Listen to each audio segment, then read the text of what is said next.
Voice, suivi par près de 7 millions de téléspectateurs en moyenne.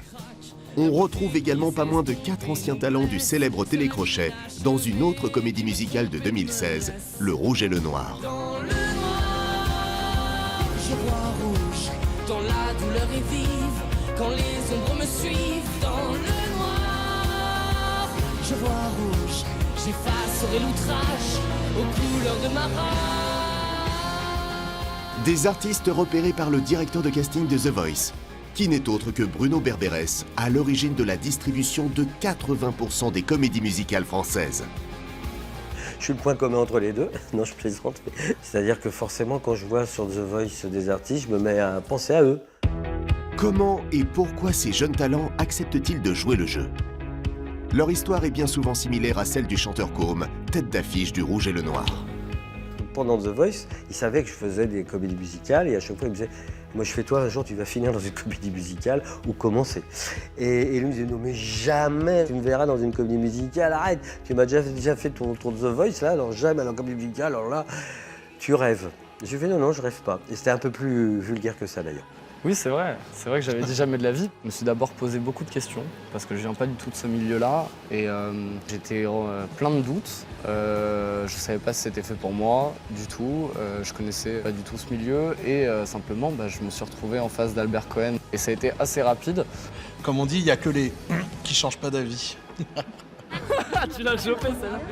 Côme, je l'ai vu, c'était l'édition 2015 de Voice, et je me surprends ce jour-là à photographier mon écran de télé avec un gros plan de Côme. Pendant The Voice, on présente 130 artistes. Ça en fait un énorme casting pour tous les producteurs. Et quand il y a les diffusions, je reçois des textos d'autres maisons de disques que celle qui fait The Voice. Et tout le monde regarde. Et chacun fait ce que j'appelle, entre guillemets, chacun fait ses courses.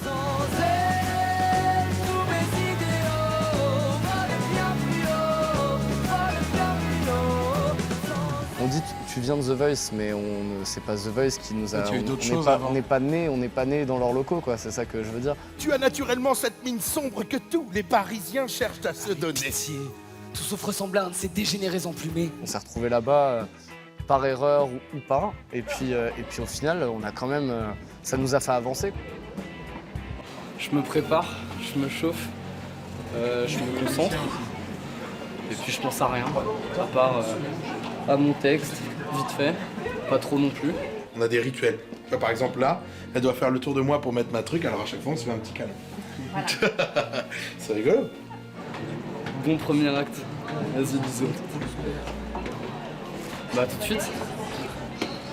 En vérité, la notoriété naissante des jeunes talents issus d'émissions de télé n'a que peu d'incidence sur la vente des billets.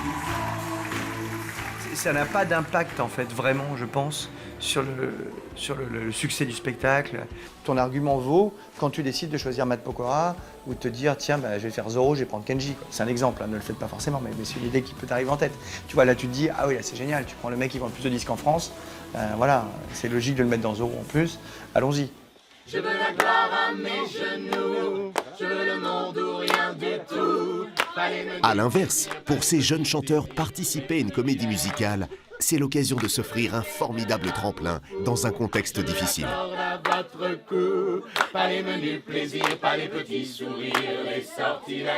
Quand on sort d'une émission comme The Voice, il n'y a pas vraiment d'alternative immédiate. C'est terrible à dire, mais il faut payer les factures en fait.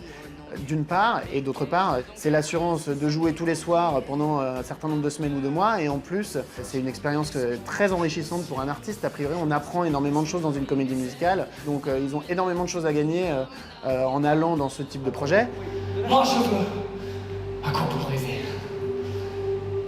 Elle ne sait pas qui je suis. Évidemment que c'est super enrichissant au niveau du jeu d'acteur, puisqu'avant il n'y avait pas de jeu d'acteur. Personnellement, à part à The Voice, j'ai jamais fait de reprise de ma vie, j'ai toujours fait que composer. Donc ça a été aussi un travail, un énorme travail pour moi d'interprète. Je veux les clés de l'amour fou, je veux la corde à votre cou. Pas les menus plaisirs, pas les petits sourires, les sortilèges. On peut pas du jour au lendemain dire tiens, allez, vas-y, aujourd'hui je le fais comme ça. Non. On avait accepté de partir sur ce projet-là. Tant qu'à faire les choses, autant les faire bien. En France, les comédies musicales sont capables de révéler des stars. Contrairement à Broadway, les voix de nos spectacles ont parfois su continuer à se faire entendre des années après qu'on les ait repérées dans un musical.